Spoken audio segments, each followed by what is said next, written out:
Hello and welcome to another video.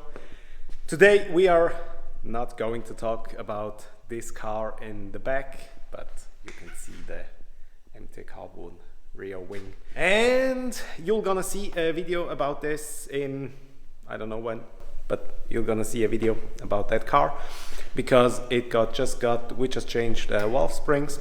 And this car not only is getting valve springs, it gets a lot of other parts as well, including the rear wing and some other details, Öhlin suspension and some other modifications. But you're gonna see that in a different video because we're going to get on the dyno with the car as well.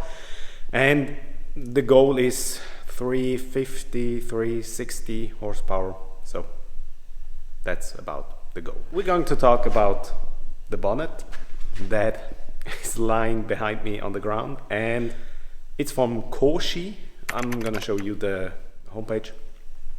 They have somebody in Switzerland. I think they're made in Serbia. And we're going to talk about what these three hoses have to do with that bonnet.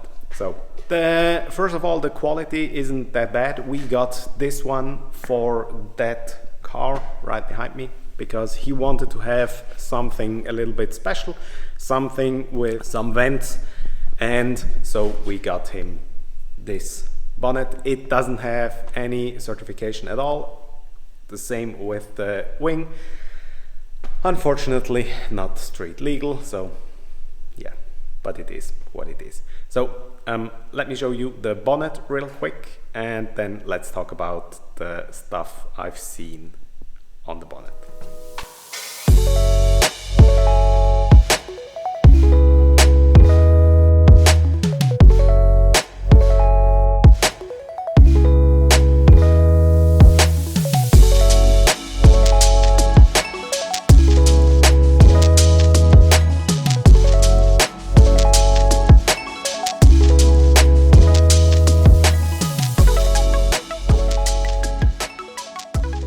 So let's talk about the quality of the bonnet. As you can see, it's carbon fiber. Carbon fiber, carbon fiber, carbon fiber, carbon fiber, carbon fiber, carbon fiber. All around, and it's also reasonably good craftsmanship. It doesn't have any obvious flaws or anything. The paint is good as far as I can tell, so that's okay. Now you have all these cool vents on the side and in the middle. While they look cool, you have one issue, and that is rain coming in. And as you can see, they are blocked. Now let's turn the bonnet around. Now that's the other side of the bonnet. As you can see, also build quality is quite okay. Let's have a look how they implemented the rain guards. They're just, yeah, that's just some rubber sealant. It's just, I don't know. And then you have these where when it catches or when it's raining, it gets inside the hood. Also same here. It's also just, yeah. And that's why you need these. They are getting on like this, and then rain can go somewhere inside the engine bay. I'm not sure if, yeah, not really what I would like, but at least they addressed the issue and solved it somehow. Now, as you can see, all behind me, it's not very nicely made, especially if you look at the bonnet from the inside. It's, yeah, not real nice. And with these somewhere in the engine bay, yeah, it's necessary to have rain guards, because the problem is on the driver's side, on the left hand side, there's the ECU. So I assume that's exactly the same location where the vents are. So it would just pouring rain on the ECU, which isn't obviously great. So you have to solve that somehow. And that's also why I don't really like having these vented bonnets that much, because you can't really vent them or the way it should be done. So yeah, that's the biggest issue. And for the price, I don't know, it's okay because it's a lot of work, but yeah, I think they could have found a nicer solution.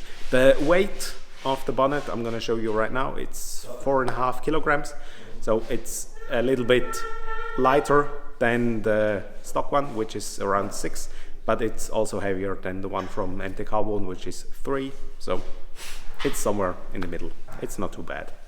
Obviously the rain guards, they add some weight, so it's not the lightest of them.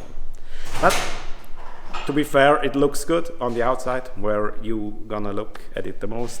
Just don't open the hood and let people look at the underside of it.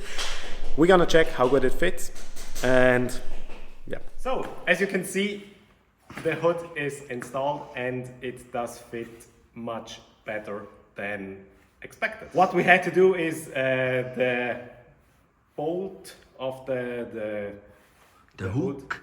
The hook, you know, the thing that attaches the bonnet to the car. We had to modify that a little bit because it needed to be further up. So we ended up modifying it because in stock conditions it's not that much play, or you can't, you just can't change it the way we had to change it so that the bonnet closes. Just other than that, it worked just fine. And let me show you one thing. The original hood stand also attaches to this, so that's good.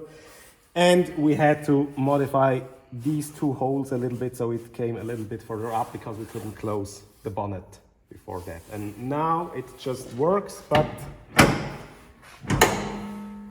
barely. It closes, but it's quite. Other than that, fitment is surprisingly good. I was a little bit surprised by that, but it fits very well. One thing that's a little bit a shame, it's you see all the cutouts, but you can see they're blocked and you can see the drainage holes. So I have a new cameraman, as you can see. We had to improvise a little bit because I forgot my complete gear, so I just had the camera with me. So yeah, but he's not only a good mechanic, he's also a very good cameraman. Danke. Danke. So yeah, that's it basically. If you have any questions about anything, just let me know in the comments, and thanks for watching. Have a good week. See you next time. Goodbye.